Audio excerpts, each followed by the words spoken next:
Ladies and gentlemen, I'd like to welcome you to County Court at Law number 2. My name is Judge Terrence L. Holmes. I'm the presiding judge here in County Court at Law number 2. You have been called for jury duty in this case. This case that we have here is classified as a criminal case. You know, it could be a criminal or civil, but this is a criminal case that we have here today. Now, our courtroom hours is normally from 9 to 5, but when we're in trials, we usually have something. We have other dockets, other cases going on in the morning from 9 to about 11 or 12. And so what we normally do is hold our juries in the afternoon. Whether you are selected as a juror today or not, you are performing a very significant service which only free people can perform. If you are selected, the case will be tried expeditiously, consistent with justice, which require a careful and correct trial. If selected on the jury, unless instructed otherwise, you will be permitted to separate at recess, for lunch, and at night or in the evening. Now, I must administer one of two oaths to you right now. So I need each and every one of you to raise your right hand, and at the end, you'll please say, "I do." Do each of you do solemnly swear or affirm that you will make true answers to such questions as may be propounded to you by the court or under its direction, touching your service and qualifications as a juror? So help you God. Okay, you may put your hand down. The law requires that each of you must possess certain qualifications before you may be considered for service as a juror. Also, there are certain excuses and exemptions some of you may wish to claim. But first, I would like to determine if all of you possess the qualifications for service on a criminal jury. It is very important that you answer these questions truthfully. If you do not, the lawyers and I, if we discover at some time later the fact that you are seated on this jury and you were not truthful, this case could be retried and you may be held in contempt of court and placed in jail for up to 180 days and be fined up to $500. Now, the series of questions that I'm going to ask, I need you to answer the questions to yourself. I'll ask the questions and then you'll answer to yourself. And once I finish asking the last questions, I will ask you if any of you feel that you're not qualified. And if you feel that you're not qualified, you can raise your hand. And then what I'll do is ask you to come up before the bench so that we can discuss the matter privately. And I'll put on this device, and the sound device will ensure that nobody else will be able to hear what we are discussing. So the first question that I need to ask and for you to answer to yourself is, number one, except for failure to register, are you a qualified voter in Jefferson County and the state of Texas on the Constitution and laws of this state?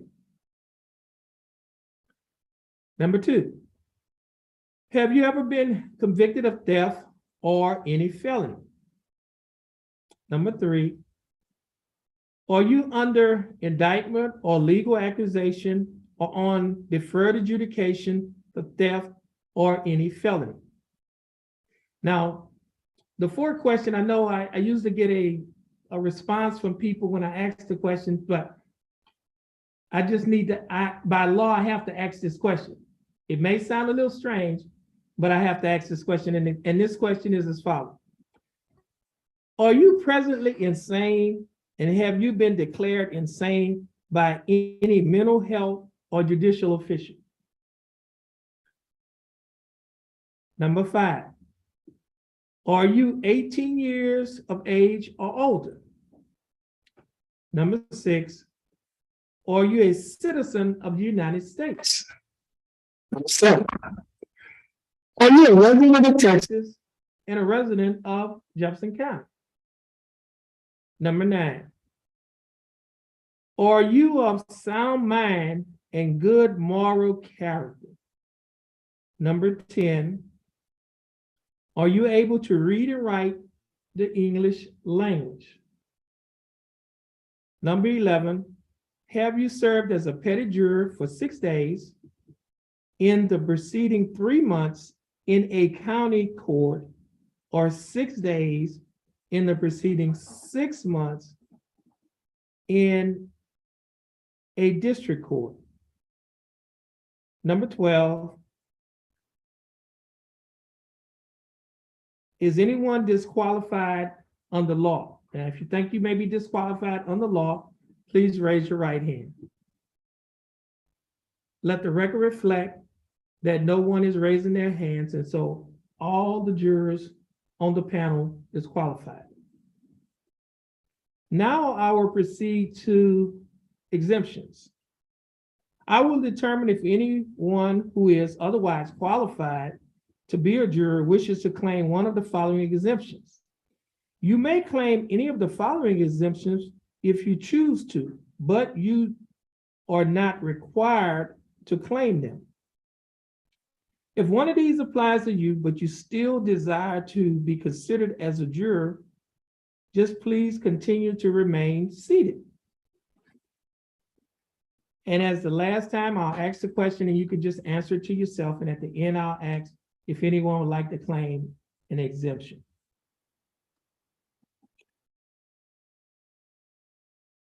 Are you over 70 years of age?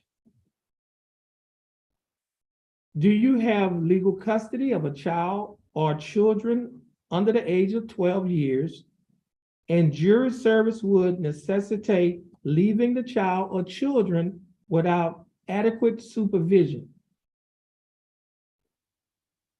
Are you a student in public or private secondary school? Are you enrolled and in actual attendance at an institution of higher learning?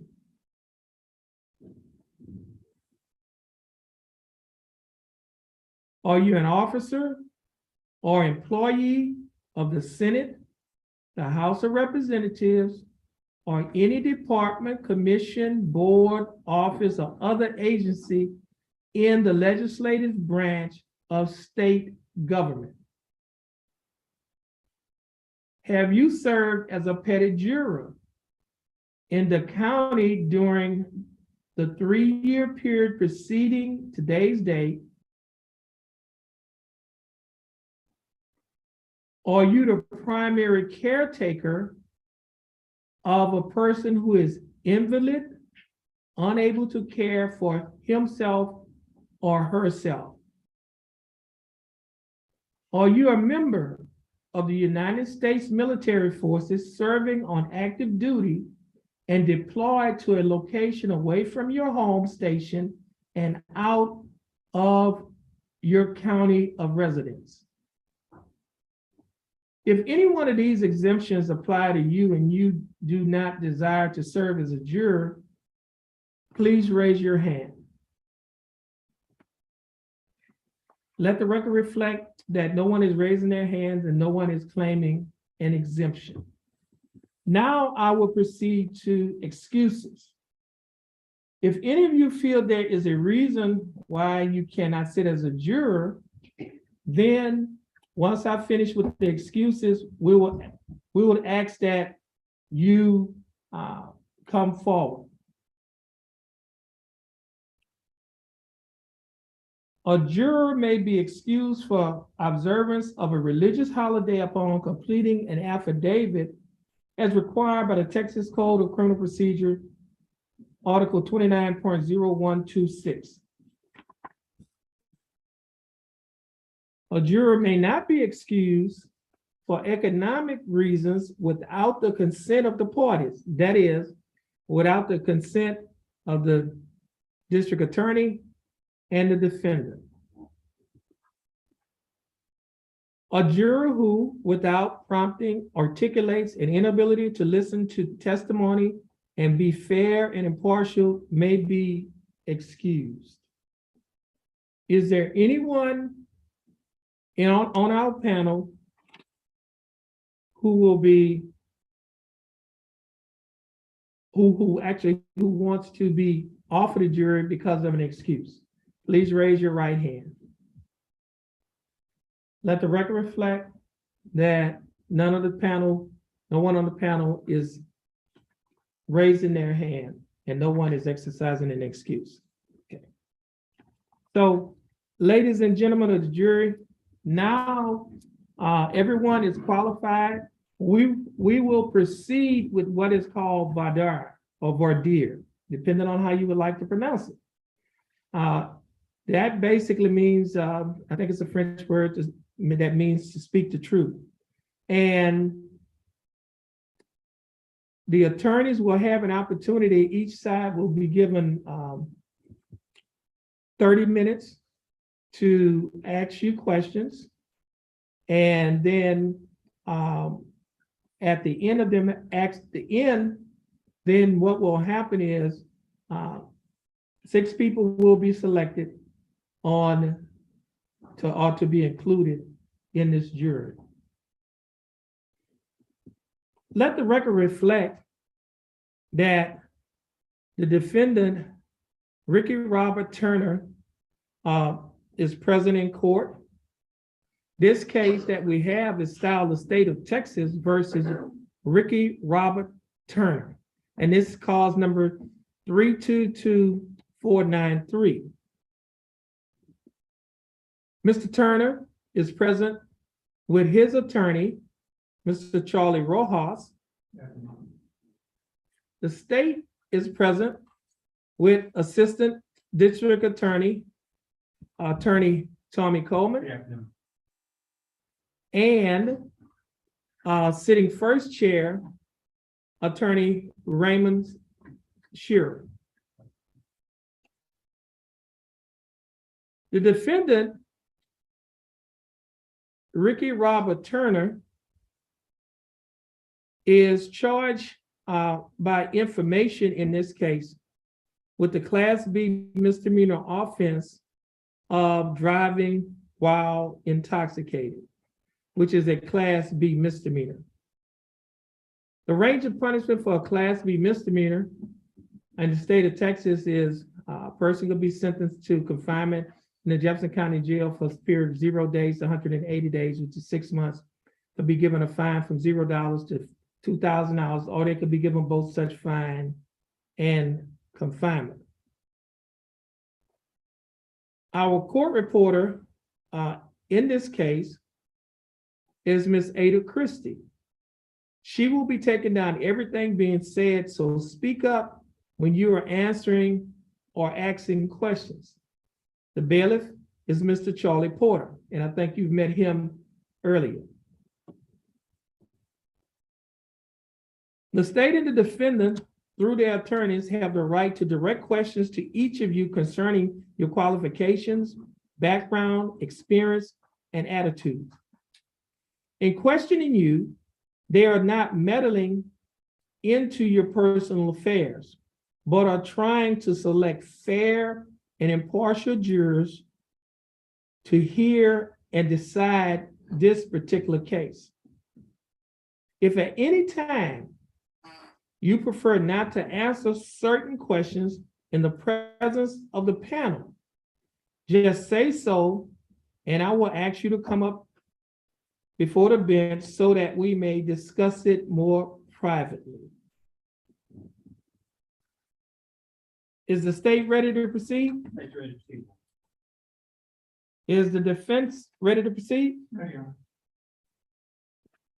Mr. Coleman, the panel is yours. You have 30 minutes. Thank you, Your Honor. Now we'll be taking time. Thank you, Judge. You're welcome. 5 minute warning. Yes. Again, my name is Tommy Coleman, one of the assistant district attorneys here in Jefferson County. I want to thank you all for being here this afternoon. I know it's been a long afternoon.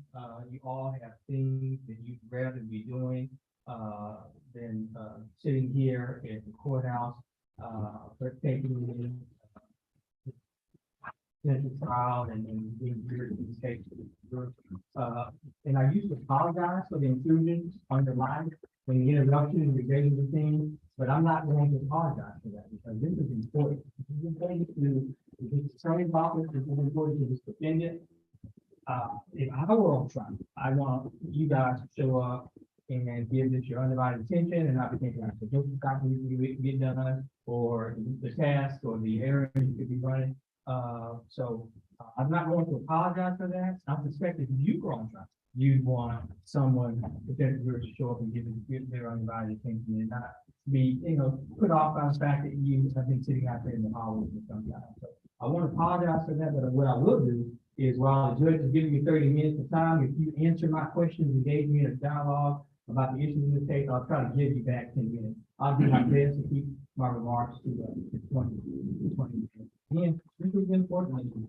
A lot of countries don't have this type of a system where you are judged by a jury of your peers as to whether or not you're guilty of an offense, whether or not the state can prove that you're guilty of an offense. So this is, admittedly, I'm a little biased, but this is the greatest system in the world, and you're lucky to be a part of it. We're lucky to have this system. In fact, just by you being here today, we were able to settle a number of cases that people thought that maybe a jury wouldn't show up for. Got worked out just because you showed up. So thank you for that.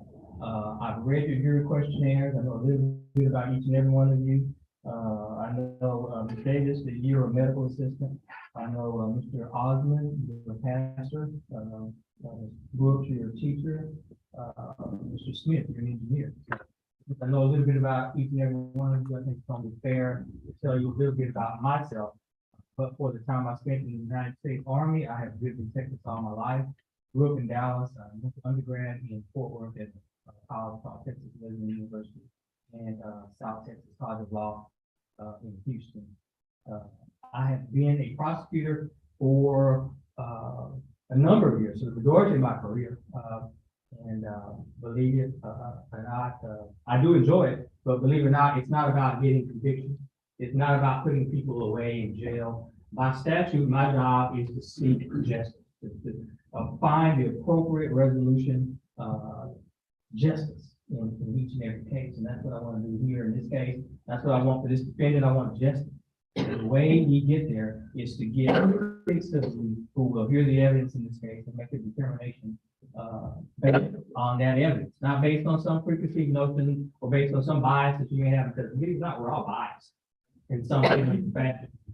Ms. Jackson, if your home was broken into last night, you were burglarized, some of your favorite things were taken, and you showed up here only to find out that this was a burglary case, you probably the most unbiased person to sit on this case. You may have some issues with sitting as a juror on a burglary case.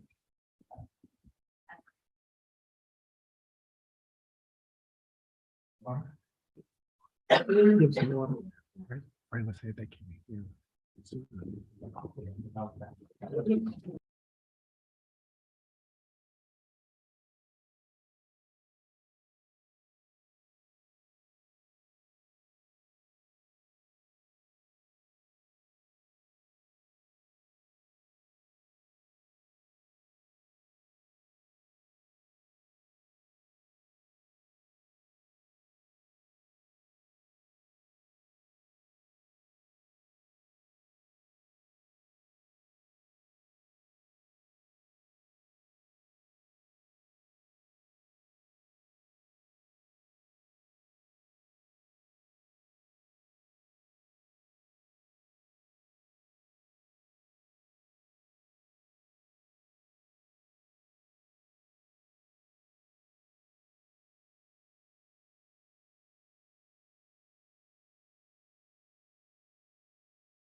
You know, I mean, for instance, or if you're a Dallas Cowboys fan, probably.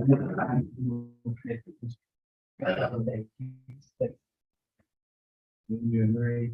I mean, so I'm not here today to try to change your perception, to convert you. What I want to do is find out your true, honest beliefs about the issues that are affected. And the way we get here is for you to tell me how you really feel about the issues in this case.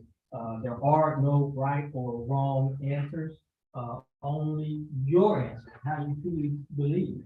And believe me, I've heard it all. You know, particularly in this day and age, I'll give you an example.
Hey, Mr. Coleman? Thank you.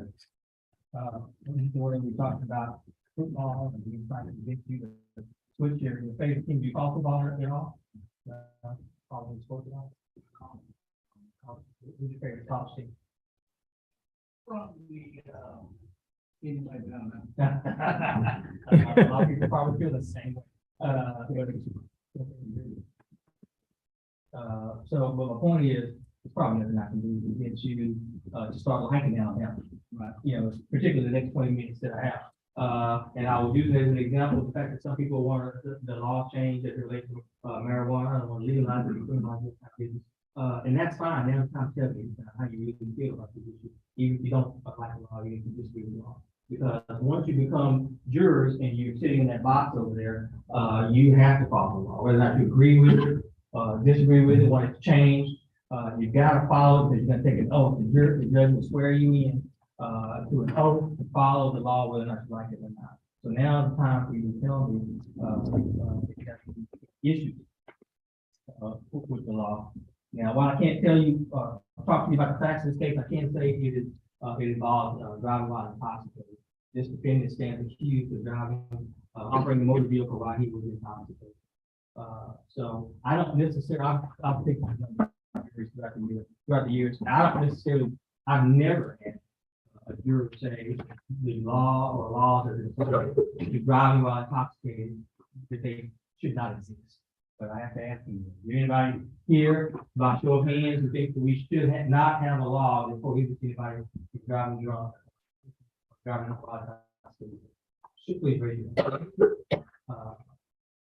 Y'all understand, follow me. It's Reverend Osmond or Pastor Osmond? You just call him Cliff. All right, Mr. Osmond. I mean, tell us why do we need a law that punishes someone who drives while intoxicated? The intent of the law would be to ensure that the society around us is safe from someone who's operating a motor vehicle in that state manner. Sure. I mean, I think the legislative intent is clear there. We don't have to spend a lot of time on that. Wouldn't you agree, Ms. Turner? You're number 11. And anything you want to add to the legislative intent, why we have such a law? Well, I think it protects everyone, not just the people who are driving around that person, but also that person. Sure. Not just, the innocents in the cars, but the ones on the road, the ones in the building. Thanks, Ms. Turner. So I'm not gonna spend a lot of time on that, but what I will spend a little time on is the punishment. Well, before we get to punishment, let's talk about the elements of the offense. The state can prove that an individual is intoxicated by a couple of different ways. One, by not having the normal use of one's physical faculties. Two, by not having the normal use of one's mental faculties. And you can either not have the normal use of your mental faculties or your physical faculties by the introduction of drugs into your system or the introduction of alcohol into the system. So we can prove by loss of normal use of your mental faculties, loss of normal use of your physical faculties, and that's due to either introduction of drugs or alcohol or combination of drugs and alcohol. Or the other way we can prove it is a blood alcohol concentration of 0.08 or greater.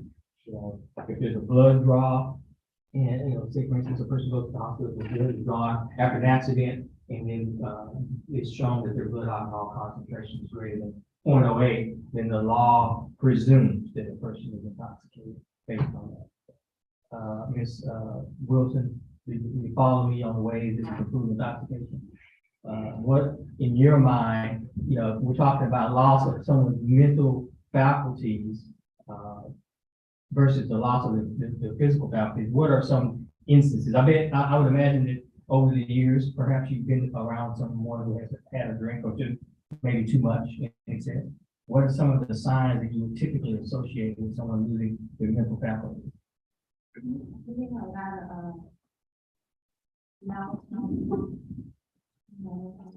Angry. It's fair to say alcohol affects different people different ways. Yeah, you mentioned loudness, anger. I mean, for lack of a better term, I heard the term, there are angry drunks and there are the happy drunks. So that's a good point. Anybody else want to add? Ms. Landry?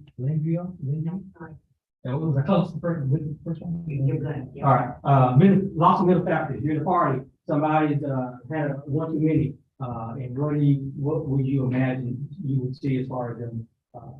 Let me just go cut the check to the short time. What about if you're looking for the keys and they can't find the keys, and they're like just right there in front of them? Would that be an indication that perhaps maybe they've lost their mental faculties? They're not thinking, Sure. overlooking things. Yeah. And essence, they're not themselves. Yeah. They've allowed the per se drug to take control of them instead of them in control. Of mental faculties. There you go. Thank you, sir. Mr. Sanchez, anything else on mental faculties that you can add or think of? Probably just mindful of your behavior. Now let's shift gears to physical faculties. Same scenario, you're at a party, someone you suspect has had too much to drink or one too many. What are some of we're not talking about mental, I'm talking about the outward appearances that they've had one too many. Ms. Brooks, where are an example or two that maybe someone has lost their mental or their physical faculty? Stumbling around, eyes red. Sure. That's exactly right. What do you think, Mr. Davis, you want to add to that? Some examples that someone lost their Dropping things or spilling something. coordination, loss of coordination. And I'll try to bring this all, kind of wrap this portion of my outline up. My point is, would you agree with me that operating a motor vehicle involves both mental faculties, thinking, observing, making judgment calls, and it also involves physical faculties, turning, braking, you know, those things. Is anyone here who would disagree with me that driving does not involve those mental or physical, attributes? No? For purposes of the record, nobody's raising their hand. From time to time, I'll say that, I thought to myself, Ms. Ada had to take that stuff down. So, loss of mental faculties or loss of, physical faculties by reason of the introduction of alcohol or drug into the system. Do you follow me, Ms. Muniz? Yes. Probably spend some time on that. Let's talk about the punishment range. This defendant is charged with a class B misdemeanor. That is punishable by up to a year in jail, anywhere from a day in jail up to a year in jail. Punishable by a fine of up from $1 to $2,000. And probation is appropriate in certain instances. Now, this is where, you know, sometimes we have kind of a discussion about, we have a discussion. I mean, can you envision a situation, Mr. Sanchez, where perhaps a low end of the fine would be appropriate?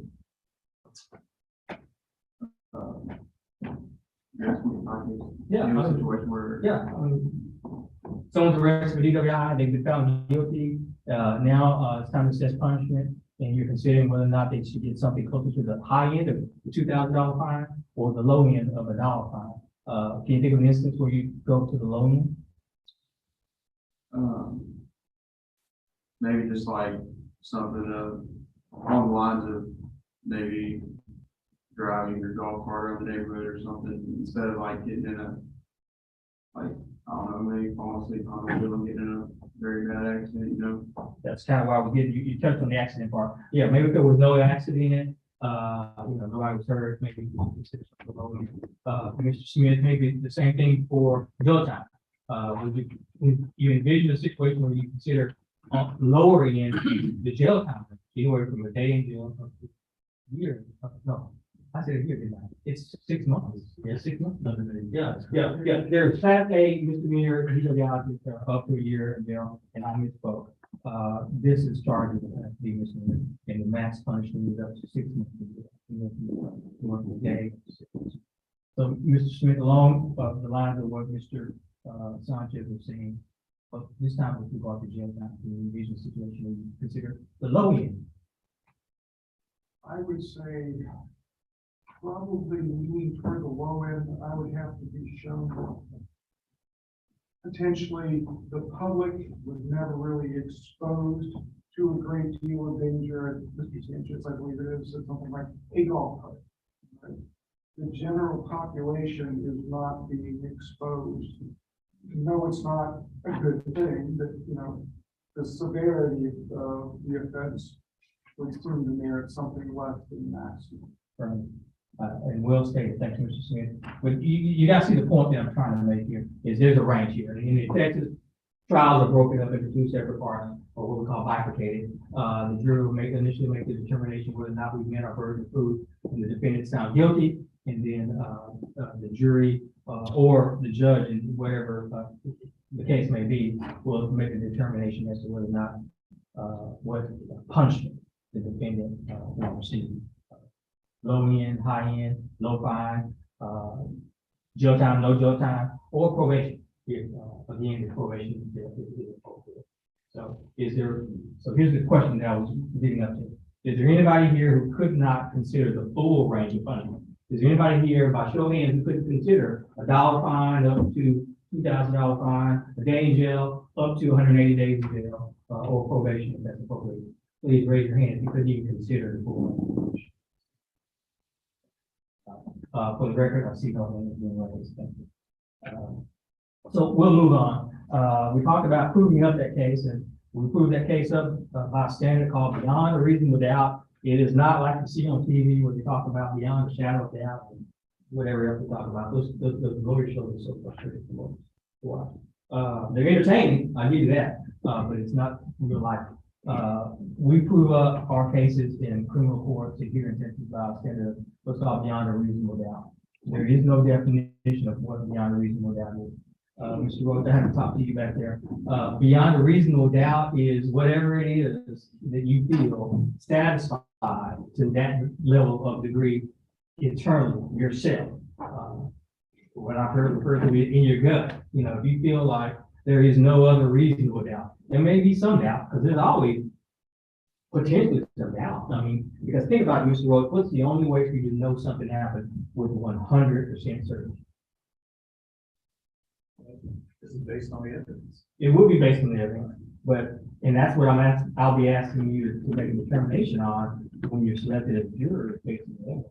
So the point I'm getting is, hear me out, Mr. Osmond, it's the only way for you to know something happened with 100% certainty. And I was there. That's right.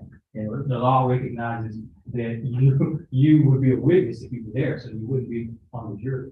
So the law doesn't hold me to that standard of 100% proof. I have to bring you, like, again, these t-shirts, CSI, DNA, satellite photos, 12 nuns, I have to bring you, I just need to bring you that degree of proof again, Mr. Rhodes. In your gut, you feel like, you know what, there's no other reasonable doubt. There could be a doubt, I guess aliens could come down, and have it, the body, they beam themselves back up, but is that reasonable? Does that make sense? No, and speaking of making sense, common sense is what we ask you to use in this jury. I've always struggled with how to explain that to jurors, the whole concept of common sense. I try to come up with different examples of trial to trial, and my latest example is this song by the artist named Lee Bryce. I don't know if anybody knows Lee Bryce. Good talented guy. He has a song in that line. He has a line that song says, "Don't outsmart common sense." Bears repeating, "Don't outsmart the common sense." I mean, the things that we have to prove, whether or not it happened on a certain day, whether or not the defendant was driving a car, whether or not it happened in Jefferson County. I mean, sometimes people who get on juries do weird stuff, in other words, they start outsmarting the common sense. If we have to prove it happened on a certain day, we don't have to prove if there's cloudy or sunny on it. That's not what we have to prove. We have to prove it happened on the day. If we have to prove the defendant was operating a motor vehicle, we don't have to prove that the motor vehicle was teal or blue. We just have to prove that it was operating a motor vehicle. So I say all that to say, you got the common sense, use common sense, and the word to leave right, don't outsmart common sense. So I think that's about all I've got on that. Oh, the rights of the defendant. And I'll hit that real briefly, and I'll get ready to take my seat. And another thing, if there's any questions, stop me at any point, raise your hand. You guys are quiet bunch. I recognize the fact that you've been out there for a while and trying to do this if possible. But if you have any questions, just raise your hand. This defendant enjoys the right not to testify. Okay? It's all on us. It's all on the state to prove it beyond a reasonable doubt. To prove it, Mr. Roach, in your gut, there's no other doubt that's reasonable. So he doesn't have to take a stand. He doesn't have to testify. You may want to hear from him. We're human. You may want to say, hey, if it were me, I'd get up there and scream. I'm innocent.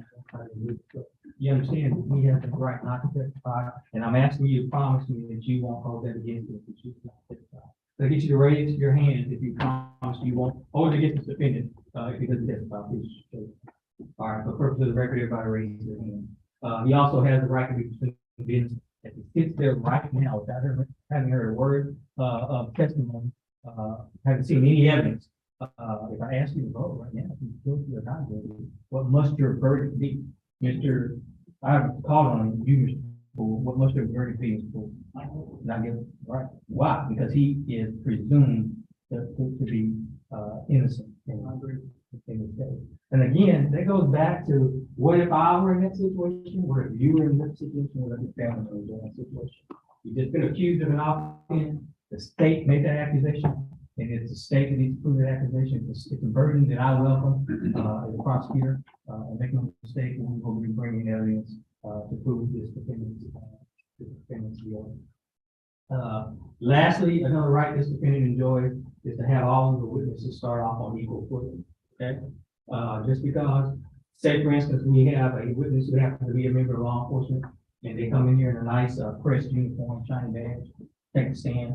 I submit to you that you should not give that witness any more credibility than you would any other witness.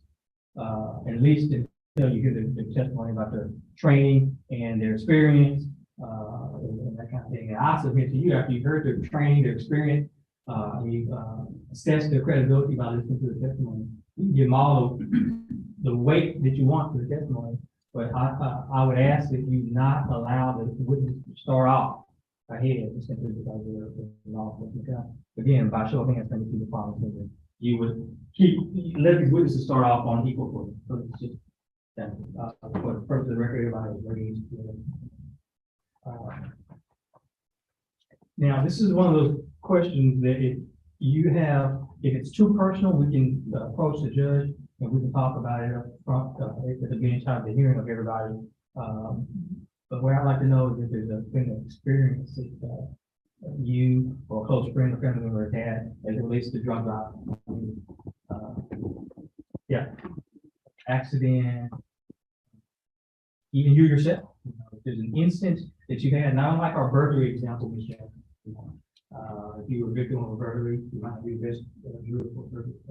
I want to know if there's an issue with driving while intoxicated, either you, your friend, close family member, or family member, that would probably, as you're deliberating in this case, you probably struggle with the recollection of that instance.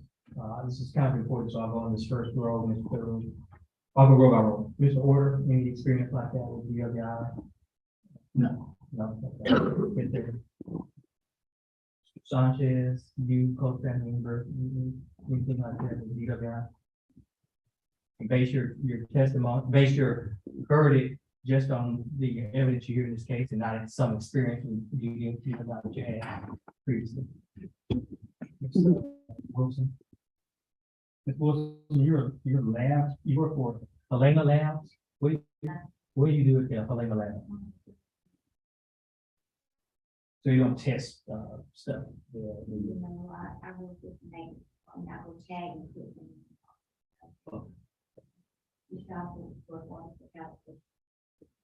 Okay, thanks, Ms. Wilson. Mr. Osmond. I would, Okay. Ms. Jackson, any experiences with DWI driving on that table would prohibit you from being a fair and impartial witness? I just want to clarify Yeah. the response. I do have an experience. Oh, I moved on too quickly. Okay. Is this something you want to talk about up front with the judge? It's not personal, but Okay. a member of my congregation, a high profile case of a police officer who was killed by a I know that you as a child, She was having a having reason. She was a member of her husband and both. Tragic. Thanks for sharing. Is there anything about that experience that would prohibit you from just being, listen to the evidence in this case and rendering a verdict based on this evidence? Partiality is a sin, so I can be impartial, but I thought it was important that should be noted. Thank you. Just for the record. Thank you for disclosing that. And I need to pin you down a little bit. Correct. So you're saying that you get to sit that side, just render a verdict on this evidence. I feel like that's good. Thank you, Mr. Arthur. Ms. Jackson, thanks for bringing up. Ms. Jackson. Ms. Jackson, do you work for Provost Humphrey now, or is that a prior job? What did you do for Provost Humphrey? How long did you work there? I worked there twice, a total of, They don't do any criminal law, the Provost Humphrey, do not that I know of. they? Just citizen. It's Ms. Landrio, same question for you. Anything, this, impactful in your past related to DWI? I'm gonna have a look over here in a minute. no, sir. Okay, thank you. Thank you, sir. Miss, I got it, Ms. Brooks. I didn't know someone who was there last time, jumped out, but I'm not.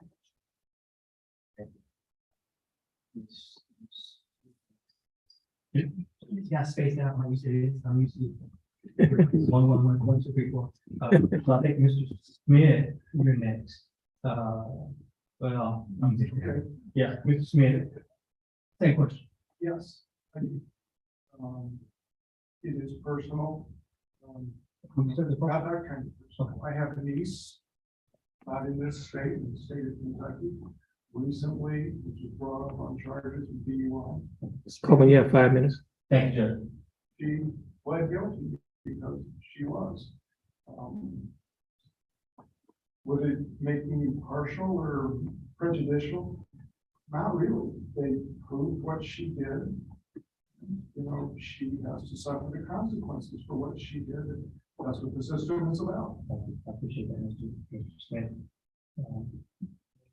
Jones.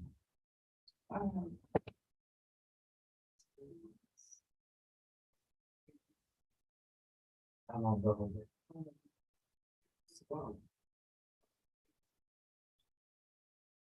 She was bedridden. We have to take care of it. So I really don't know because I was like involved with the care of her.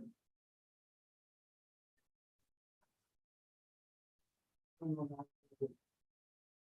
Let me ask you this. Here's what we ask you to do. Make a decision, render a verdict, just based on the evidence that you hear in this case. Not any outside influences, not any sensitive experiences. Could you do that? And I'm sorry to hear that, Mr. Chairman. Thank you. Sorry to hear that happened. Thank you. Ms. Munoz, same question. No, none of that. Okay. Never had any.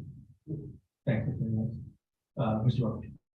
I would have, and lastly, Mr. Paul. My wife was insured on a high-profile case recently. Okay. So that's the one involving Robinson? Yes. Does that, would that have an effect on you? No, I don't think so. Render verdict based on the evidence in this case? Absolutely. Thank you, Mr. Cool. Just a couple of questions to wrap up here. Does anybody know, Mr. Ricky Turner? Anybody know the defense attorney? For the record, nobody's raised their hand. No, the defense attorney, Charlie Rojas. Nobody's raised their hand.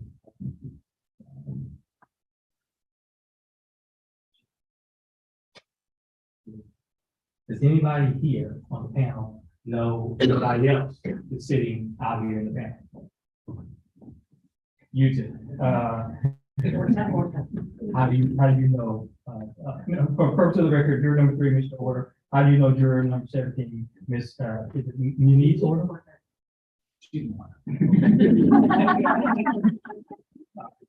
Yes, you know pretty well. Let me ask. I don't know them.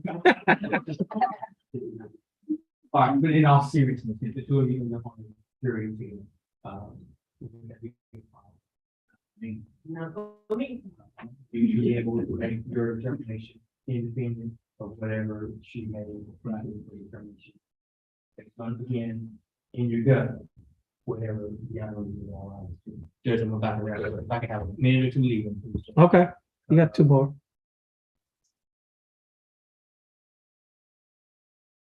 Mr. Roach, where do you retire from? Or you said retirement is a question. What did you do for them? I was a 5 years specialist. I'm sorry, sir. 5 years specialist. And Mr. Poole, you're retired. What did you do? Worked in American Valor as a transportation manager. Is there any other question, any other issue? Oh, good news, this is a short trial. I can't imagine it taking more than a day. We should be going tomorrow. We should finish tomorrow. 1 or 2 within 12, at least 2 should be done. Is what I anticipate. Is there any question that I didn't ask that relates to DWI that you're sitting there thinking, geez, I wish you could have asked me that question. I would have given them the word for. Again, there's nobody raising their hand. Again, ladies and gentlemen, I know it's not the preferred thing, the preferred way to spend your time in your afternoon, but it's important. Okay, and on behalf of the district attorney's office, I thank you for your time and attention. I look forward to presenting my case to the 6 of you who are. Okay. Mr. Rojas? Thank you, Aaron. Yes, you may proceed. There's a time to give notice in about 5 minutes. Okay, I will. Don't think I'll need all that time. One of the benefits of going second is that the state pretty much covers a lot of stuff that I want to cover. So that's a benefit to me and a benefit to you guys because I don't think I'm gonna go to here as long as Mr. Holmes did. So we can get out of here today pretty quickly, I hope. First of all, Mr. How did you guys get on the same panel? Mr. Jordan, how did that happen? I don't think it's I have no idea. We did. It is with me.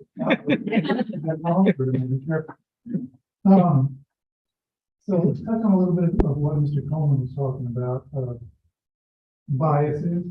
He talked about whether anybody knew Mr. Turner or myself or the attorneys, in the case. Does anybody have any family or relatives, that work in law enforcement? And Mr. Orton, let's start with you. Who do you know that works in law enforcement? My daughter's a police officer, my son used to be a police officer. Here locally, right? Yes. Okay. And, Ms. Orton, obviously, same thing for you. I'll start with Mr. Orton. Actually, I'm gonna start with Ms. Orton. Your son worked for Park Police, and your daughter did as well? She works for nature. For nature, okay. And she still does? Okay. Is there anything about either one of their services? Obviously, they're your children, you love them. You want to believe that they're out there doing the right thing, and I'm sure they are. Is there anything about their service, them working for law enforcement, that would make you, maybe think that you're not going to be the right person to sit on the jury? Maybe you have one bias against somebody who's charged with a crime, by law enforcement? No, I have my own mind. You have all your what? I have my own mind. You have your own mind, okay, good. Okay, Mr. Ortiz, same question for you. Is there anything about your children's service in law enforcement that would give you pause about serving on the jury? I think it could be unbiased. You can be unbiased about that, okay. Somebody else had their hand up over here. Okay, let's. Okay, I'll get back to you.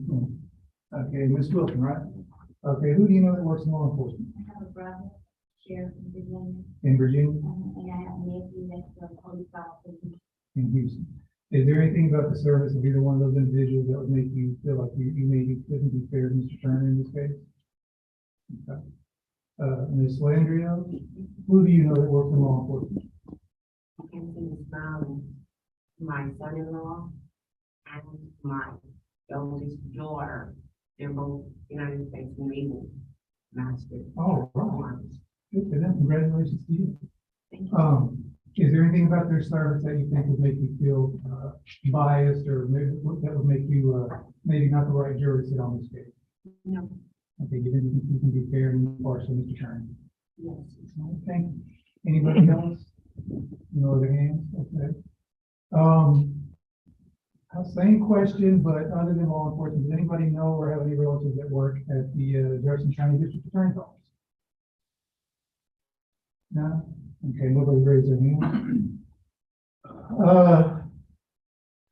I think Mr. Coleman talked a little bit about this, but it was a hypothetical. Has anybody here been a victim of a crime? Anybody had their home or car broken into, been assaulted by anybody? Okay, Mr. Orton, we'll start with you. What kind of a crime has been committed against you? My vehicle has been broken in a couple of different times. Okay, and was that recently or a while back? Last time maybe about 3 years ago. 3 years ago? And is there anything about you being, and that's a very personal, very emotional thing to go through, I understand, right? Right. When somebody's breaking into your personal space and taking things that don't belong to them. Is there anything about that experience that makes you think that maybe you couldn't be fair? No. Okay. And this is not that person. My phone is not true. Okay. Let's see, Mr. Davis, did you have anything? Okay. Okay. That's gotta be frustrating. No choice. Is there anything about those experiences that would make you think that you're not the right person to sit on this jury? Okay. Anybody else? Mr. Poole? Broken into. Had a home broken into, did they, I'll start off where we left off. That was a lifetime ago. It was, unfortunate. You felt what? Personal? Okay, yeah, and that's even more personal than that vehicle. Is there anything about that experience that makes you think that you would be able to be fair and impartial, Mr. Turner? Okay. Did somebody else have a hand up over here? No?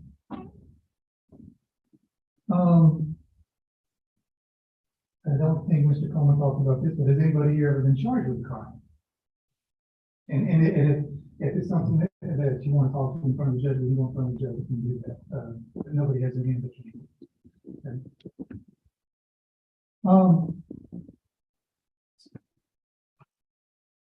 Ms. Jackson, when you hear somebody's been charged with a DWI, What do you think of? What's that make you think? What do you think they did? That you were drinking and driving. Drinking and driving, okay, so, right, DWI is driving while intoxicated. You can be intoxicated by more than just alcohol, right? Okay. And Mr. Coleman talked a little about, a bit about what the symptoms, everybody, you know, agree with that, that doesn't know what's happening with alcohol. Mr. Coleman talked a little bit about how people are affected by alcohol. What are some other drugs that maybe, people can be intoxicated by? Mr. Alvin? Marijuana, okay. And what symptoms, if you think somebody is intoxicated by marijuana, what kind of behavior do you think they would be displaying? Drowsiness, lack of coordination. Okay. Ms. Wilson, do you agree with that? Do you think of any other symptoms that somebody with marijuana might display? Okay. Okay. All right. Does anybody else think of any other symptoms of marijuana that someone might display? Drowsiness would be a symptom of marijuana, right? Okay. Can anybody think of another drug that somebody might be intoxicated by? What's a big drug out there, or was a big drug in the 80s? Ms. Davis? Like illicit drugs, or there's a lot of drugs that, Okay. you know, can impair someone's ability in driving. Right, okay. And hydrocodone, even, you know, gosh, I know, you know, benzos, Okay. there are several, you know, Yeah. for street drugs, and I don't really know a lot about street drugs, but I know a lot about prescription drugs. Okay.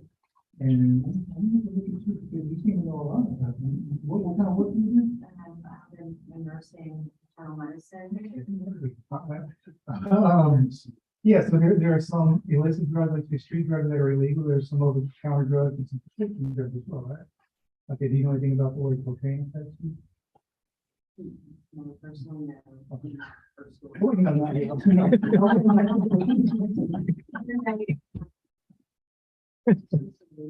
I apologize for thinking out loud. That wasn't me. Does anybody have any idea how cocaine affects somebody? Okay.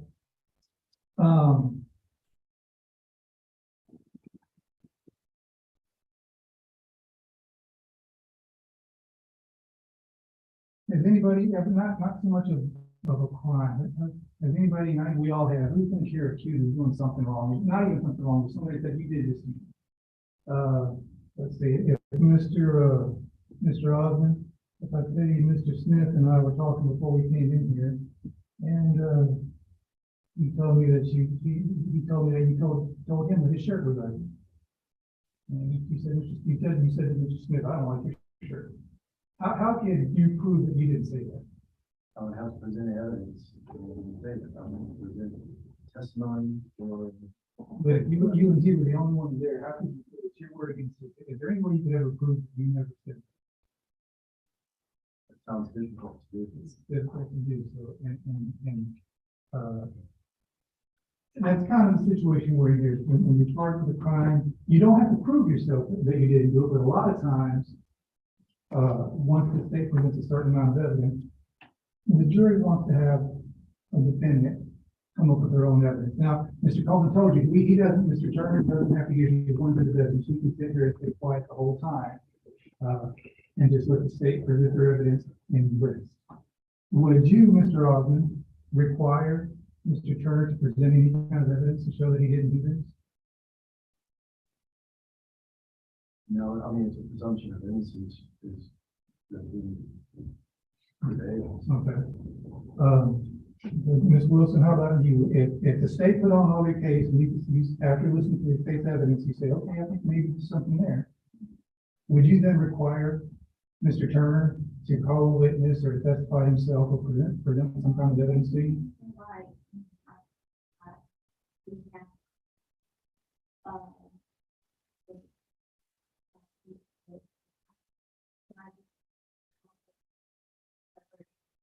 Just on what the state said, and you wouldn't hold the fact that he didn't present any evidence against him, would you? Okay. How about you, Mr. Sanchez? Would you require Mr. Turner to present some kind of evidence? I think he's required to. Okay. Hold on. Ms. Brooks, what about you? Would you require Mr. Turner to show you something? There's a Ms. Serna? Okay. Ms. Landria? No. Would anybody require that after the state puts on their evidence in arrest, that Mr. Turner then testify or put on a witness? Anybody at all, would you require that of Mr. Turner before you be able to consider finding him not guilty? No?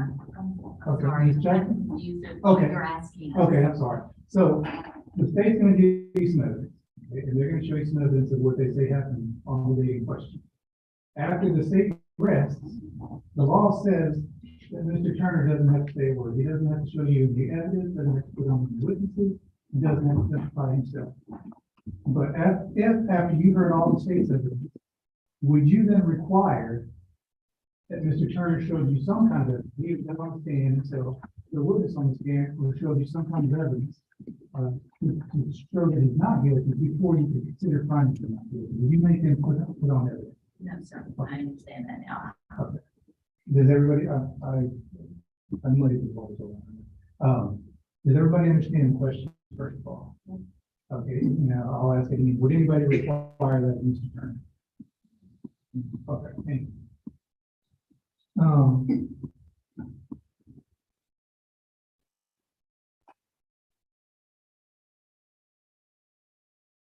And when I look at cases, 90 cases, I look at, and I'm getting ready for trial, I think I look at all the things that are positive for my case and all the things that I may have a problem with at trial. One of the things when I'm looking at Mr. Turner's case that I think I may have an issue with,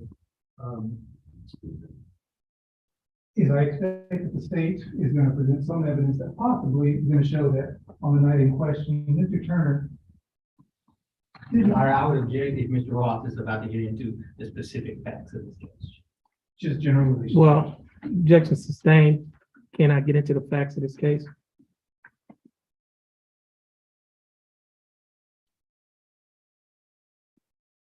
So when I look at good things and bad things from my case. If someone, for example, if there was evidence that someone appeared drowsy or appeared sleepy or appeared to be fumbling around for things inside the car. One reason for that, obviously, is what the state's asking to find, is that that person is intoxicated. Ms. Jackson, can you think of another reason of why somebody might appear drowsy or be fumbling around for things inside the car? Well, if they're drowsy, I would think that they were tired. I would probably take into consideration the timing of what time it is. Okay.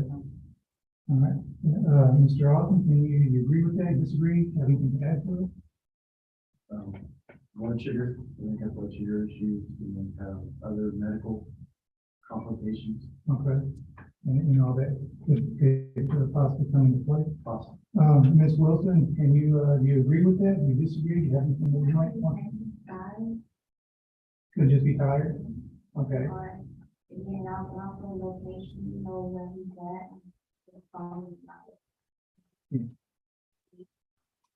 Okay. Mr. Sanchez, what about you? Being tired, might work shift work or something. Okay.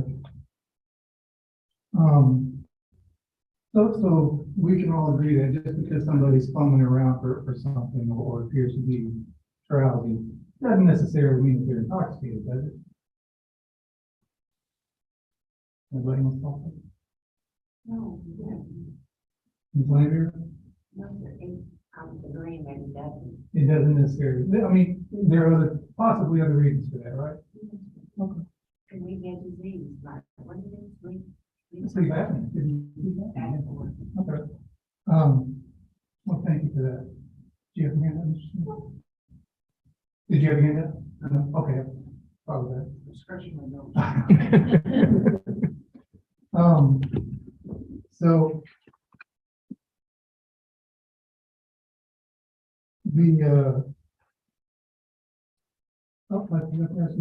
specific, we talked about it, just in my notes, I'm gonna ask you this, I should have asked you this at the beginning.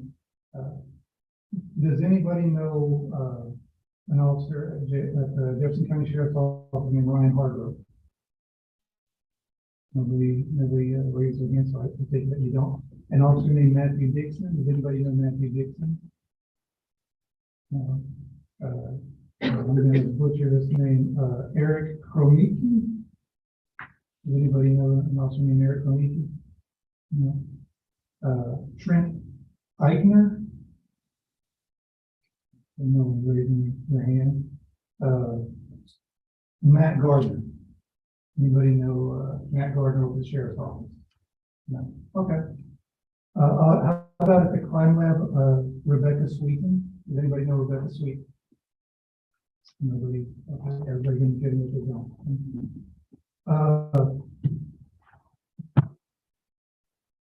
So Mr. Combs talked about what his burden of proof is in this case. The burden of proof is beyond a reasonable doubt. He's already told you that that's the highest standard we have in our criminal or in our justice system. You got to find that Mr. Turner committed the offense of driving while intoxicated beyond a reasonable doubt. There are many levels of proof in our justice system before we get to the reasonable doubt. For example, if a police officer wants to investigate a crime before he can go and start asking a citizen questions, he's got to have something called reasonable suspicion. He's got to have reasonable suspicion that a crime has occurred, specific articulable fact that a wrong has been committed.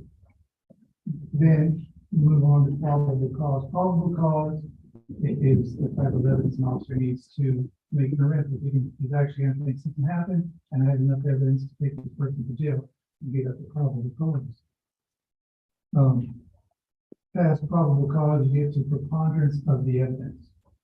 Preponderance of the evidence is what we use down in civil court to award people money. So if Mr. Orton was suing Ms. Davis for some money, the jury would have to find out more than 50% that what Mr. Orton is saying is true in order to make Ms. Davis pay Mr. Orton some money. But we still haven't gotten to reasonable doubt. We're making our way up there, but we're not there yet. The next standard is clear and convincing evidence. Now, when we talk about clear and convincing evidence, that's the kind of evidence that needs to be proved before a parent's parental rights can be terminated. In other words, before you can tell the mother that she's no longer the mother of the baby who she carried for 9 months and gave birth to, you have to have clear and convincing evidence. We're still not a reasonable doubt. Now, we can't tell you what reasonable doubt is, but we can tell you that it's not those things that we just talked about. It's something more than the level that we just talked about. And Mr. Coleman has asked you, and I'll ask you again, because this is probably the most important part of this case, is we be able to decide this case based on beyond a reasonable doubt. In the first row, right here, you the both of you agree that we can decide this case based on reasonable doubt. Yes. And I'll ask the same question in the second row. In the third row. And the fourth row. And fifth row.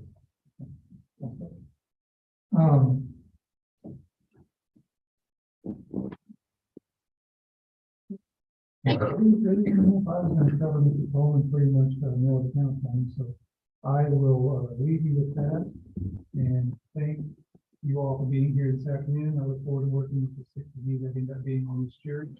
And I think, like Mr. Coleman said, I don't think we will be past tomorrow afternoon, hopefully that's something, some unforeseen delay happens. So thank you very much.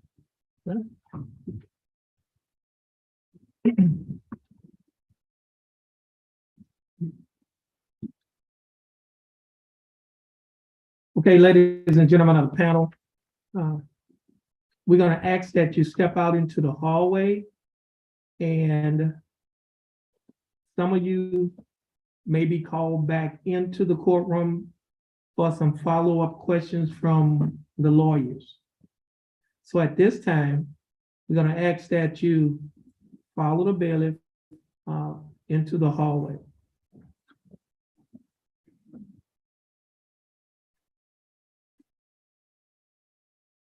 Mr. Mr. Turner, Yes, you were. Mr. Turner. No, I need him to stand up. Yeah. Yeah.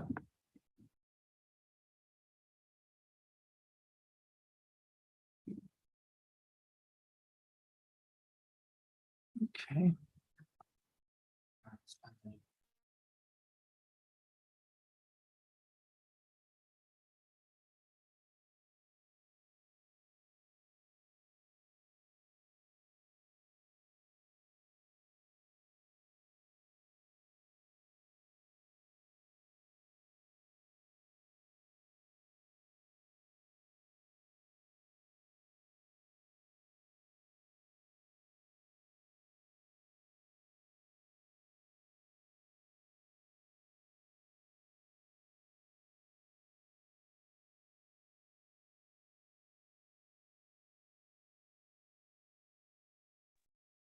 In clause number